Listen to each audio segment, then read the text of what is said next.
Xumo TV and Netflix are separate services with no direct integration. There's no logout option for Netflix within the Xumo TV app. To log out of Netflix on devices you use for Xumo TV, such as smart TVs, Roku, or Fire TV, access the Netflix app directly. Open the Netflix app, go to your profile, and select Sign Out or Sign Out of all devices. This clears your session data. To switch Netflix accounts, sign out of the current account and sign in with new credentials.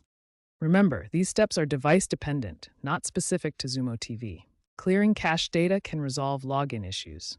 Go to your device's settings, such as Apps menu on a smart TV, and select Netflix to clear its data. For Roku devices, press the Home button, navigate to the Netflix app, and select Sign Out from the options. You can also clear the Roku cache by going to Settings, then System, Advanced, and selecting Clear Cache. On Fire TV devices, manage app data in the Settings menu to clear the Netflix cache. Regularly logging out, especially on shared devices, is a good privacy practice. Keep your device's operating system updated to access the latest app management features.